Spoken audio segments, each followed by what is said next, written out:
وینډو به تاسو په خپل لپټاپ کې څنګه انسټال کوئ.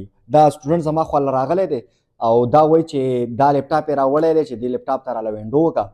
نو ما وایي چې ځه ستا لپټاپ ته وینډو کېږي نو پکار ده چې کوم سټوډنټس او کومو ته مسلې راځي په دې لپټاپ وینډو انسټالولو کې، نو نن به موږ د لپټاپ ته وینډو انسټال کوو او پریکټیکلی به تاسو درښایو چې تاسو په خپل لپټاپ کې وینډو 7 وینډو 8 وینډو 10 وینډو 11 دا به تاسو په خپل لپټاپ کې څنګه انسټال کوئ.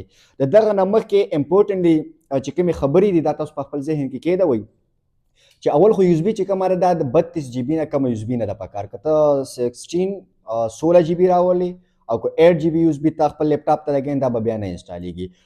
یو اس بي چې کومه ده دا به 32 جی بي ته رالي. ټیک ده. نو ټول لومړی خو ضروري ده چې ستاسو سره یو اس بي 32 جی بي در سره وي. نو زموږ سره دا یو اس بي 32 جی بي را سره ده. دا به داسې وکړو چې بره خو سکرین کارېږي که نه. ښه دا یو اس بي به موږ دلته کې د لپټاپ ته ولګو. چې لپټاپ ته موږ کله یو اس بي ولګوله بیا به تاسو داسې وکړئ چې اول به دا یو اس بي بوټ کوي. چې کوم سټوډنټان یو کوم لږ ډېر د لپټاپ سره او د کمپیوټر سره ریلیټډ هغه به پېژني چې بوټ کول څه ته ویلی کېږي. ټیک ده. مطلب دا چې کومه وینډو ده اول به هغه په یو اس بي کې انسټال کوي. دا چې کومه یو اس بي ده دا به تاسو څنګه بوټ کوئ. دغه لپاره به تاسو دلته کې د سرچ ته راشئ چې کوم سکرین تاسو ته ښکارېږي دې سرچ ته به تاسو راشئ. ټیک ده. ښه برابر فوکس پې وکړه چې بلر کېږي نه. ټیک ده. ګوګل کروم ته به راشي او په ګوګل کروم کې به بیا داسې وکړي چې دې ځای کې به ته اول ولیکي روپس. چې تا کله دا روپس ولیکو دا دی روپس زما سره رالی.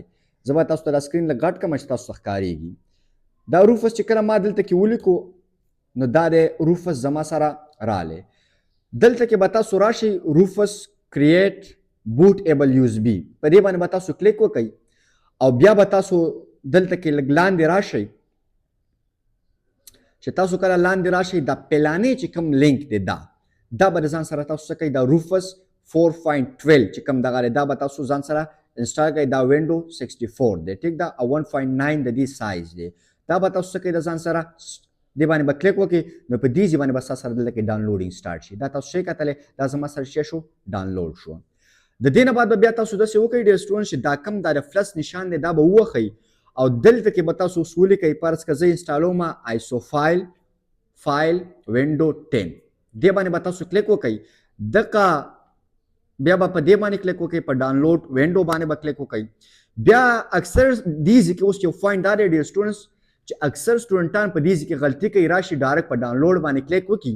نو چې تاسو کله په ډاونلوډ باندې ډایرکټ کلیک وکړئ نو بیا دا ستاسو سره صرف او صرف یو وایرس ډاونلوډ کېږي. نو د دې نه ښه دا ده چې ستاسو سره موس در سره نو په موس کې په رایټ باندې او که چېرته لیپټاپ دی نو په لیپټاپ کې چې کوم ټچ پیډ دی په دې باندې به رایټ کلیک کوئ. دلته کې ستاسو یو بکس شانته کې اوپن شي.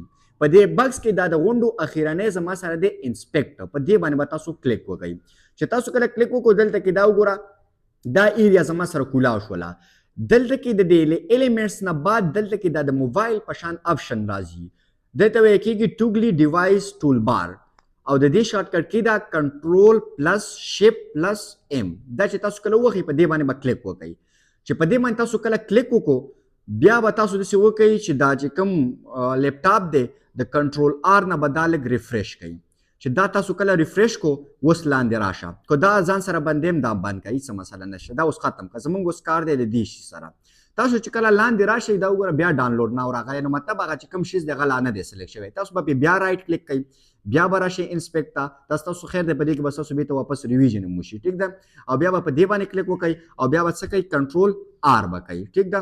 چې تاسو کنټرول آر کو دا به ستاسو لږه ریفریش شي. بیا به تاسو دلته کې لږ لاندې راشئ دې ځای کې ته اوس وګوره زما سره سلیکټ شو دا وګوره چې حال شانته کې زما سره جوړ شو. ښه چې کوم پوینټر و د هغه نه حال جوړ شو. دلته کې به سلیکټ ایډیشن ته راشي په سلیکټ ایډیشن کې بره موږ آیسو فایل کې وینډو 10 سلیکټ کړی نو زه به په وینډو 10 باندې کلیک وکړم او دا به زه څه کوم د ځان سره کنفرم به کړم. بیا د دې نه بعد به دلته کې تاسو لینګویج چوز کړئ چې تاسو کوم یو لینګویج کې تاسو وینډو انسټالول غواړئ. نو ما راوستو انګلیش انټرنیشنل او په دې باندې ما څه کو کنفرم باندې ما کلیک وکړو نو زما سره چې کومه وینډو 10 وه هغه یو اس بي ته انسټالول شروع کېدو والا دي. خو د دغه نه مخکې دا یو سټپ به تاسو کلیر کړئ. دلته کې تاسو 32 بیټ ډاونلوډ کول غواړئ که 64 بیټ ډاونلوډ کول غواړئ نو ډېر زیات چې کوم یوز کېږي هغه 64 بیټ دی تاسو به په 64 بیټ باندې کلیک وکړئ او دا به تاسو څه شي ډاونلوډینګ به تاسو سره دلته کې سټارټ شي. زه وینډو پلس نشان وایم چې تاسو ته دا شیز لږ رانږدې شي دا به زه لږ پلس کړم چې تاسو ته دا ایریا لږ رانږدې شي. دیز چې زه راشم دا زما سره دا ډاونلوډینګ چې دی سټارټ دی او دا فایل زما سره 5.7 GB دی او دا به زمانه اخلي 2 اور به اخلي یا به 3 اور اخلي نو په 2 اور یا په 1 اور کې به چې کم دی دا به تاسو په نتورک باندې ډیپند کوي چې تاسو نتورک څومره دی ټیک ده نو قاری صاحب په څه باندې ډیپند کوي تاسو چې کوم نتورک کې پاغه باندې ډیپند کوي ټیک ده که وای فای لګیدل دا په 1 اور کې شي کېده او که چېرته کامل تاسو په نتورک باندې کوي دا به تاسو اپ ټو 2 اور شي راځي نو په دې کې به دا چې کومه وینډو دا وینډو 10 دا بستا دا زما سره بل یو اس بي را سره ده دا بس تاسو په یو اس بي کې انسټال شي دلته کې مونږ بل یو اس بي لګولې د لیپټاپ ته دا ورته لګ رانږدې کړه دا بل یو اس بي لګېدلې ده نو وینډو 10 چې کومه ده دی یو اس بي ته انسټالول شروع شوي دي وینډو 10 چې کله تاسو سره په یو اس بي کې انسټال شي بیا پکې نور هیڅ نشته دی اصل کې دا شیزونه ګران دي ټیک دا او ټایم هم اصل کې دا اخلي تاسو کله دکاندار خو ورشئ کنه هغه ته یو غنټه بعد پسې راشه دغه شانته خبره کوي کنه هغه وجه سي چې دلته کې هغه لګ دا ټایم ډیر سي واخلي نو بیا به تاسو سره کوي چې دا کله انسټال شولا چې کومه نیکسټ ویډیو تاسو سره شیر کوم په دی حواله سره چې دا اوس ډاونلوډ شي نو بل نیکسټ چې کوم سیکنډ پارت د دې ویډیو هغه لازمي وګورئ چې تاسو بیا د یو اس بي نه لیپټاپ ته وینډوز څنګه کوي ثانک یو سو مچ دا شانته د مفید ویډیوګانو د لپاره زمونږ افیشل پیج د ځان سره فالو کړئ صرف او صرف په دې غرض باندې چې ان شاء الله کمپیوټر موږ څومره اسانولې شو موږ به کوشش کوو چې تاسو لپاره آسان کو او موږ به دا هم کوشش کوو ان شاء الله چې څومره مفید نالج زموږ سره ان شاء الله موږ به کوشش کوو چې په ویډیو پام کې تاسو ته در ورسو ثانک یو سو مچ فار یور سپورټ ویل میټ on next video as soon as possible